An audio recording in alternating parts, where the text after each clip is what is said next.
বিশ্বজুড়ে অনেকেরই পছন্দের তালিকার শীর্ষে কোমল পানীয় কোকা কোলা ও পেপসি। তবে এগুলো শরীরের জন্য যেমন ক্ষতিকর, তেমনি এর প্লাস্টিক বোতলও রয়েছে প্লাস্টিকের কারণে সৃষ্ট পরিবেশ দূষণের শীর্ষে।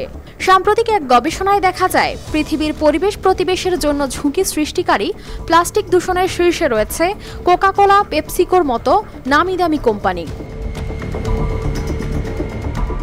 পরিবেশ দূষণের অন্যতম কারণ প্লাস্টিক। বিশ্বে প্রতি বছর বিভিন্ন কোম্পানি মিলে উৎপাদন করে 40 কোটি টনেরও বেশি প্লাস্টিক।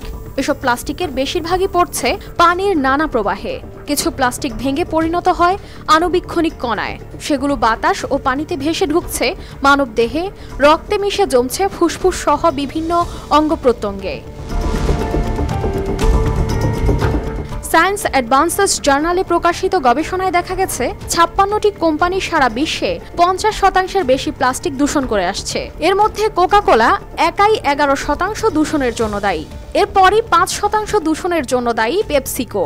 এছাড়া নেসলে 3% ও ড্যানন দায়ী 2% দূষণের জন্য। ডালহৌসি বিশ্ববিদ্যালয়ের বিজ্ঞানীদের নেতৃত্বে বিশ্বের অন্যান্য বিশ্ববিদ্যালয়ের সহযোগিতায় 5 বছর ধরে 84টি দেশে প্লাস্টিক দূষণের উপর চালানো পরীক্ষা নিরীক্ষার উপর ভিত্তি করে সায়েন্স অ্যাডভান্সেস জার্নালে প্রকাশিত হয় এই গবেষণা। এ কাজে তথ্য সংগ্রহের জন্য গোটা বিশ্বে হাজার হাজার স্বেচ্ছাসেবক অত্যন্ত সতর্কতার সাথে সমুদ্র সৈকত, পার্ক, নদী ও অন্যান্য এলাকায় অনুসন্ধান চালিয়ে সংগ্রহ করেন প্লাস্টিকের ধ্বংসাবশেষ।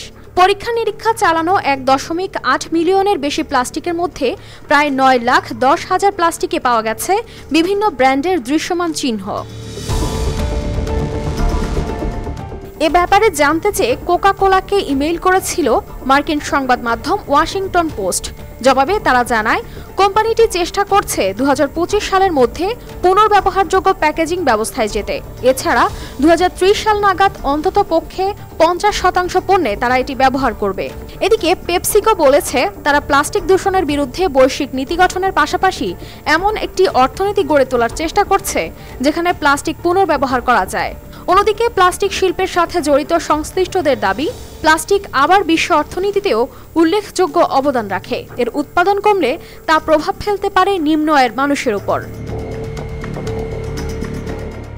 গবেষণার বিষয়ে the Moore institute for plastic pollution রিসার্চের গবেষণা পরিচালক উইন কউগার বলেন, যে দূষণ হয়েছে তা কাটিয়ে উঠতে মহা কর্মযজ্ঞে নামতে হবে।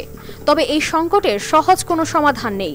গবেষকরা শুধু পুনর্ব্যবহার বাড়ানো বা বৃত্তাকার অর্থনীতির উপর জোর না দিয়ে প্লাস্টিক উৎপাদন কমানোর বিষয়টির উপরও গুরুত্ব দিচ্ছেন। বিজ্ঞানীরা জানিয়েছেন, প্লাস্টিক উৎপাদনে বিধিনিষেধ না থাকায় এটি পরিবেশের ক্ষতির পাশাপাশি মানুষের স্বাস্থ্য ঝুঁকিরও অন্যতম কারণ হয়ে দাঁড়িয়েছে। কানিস ফাতেমা শিমু, RTV।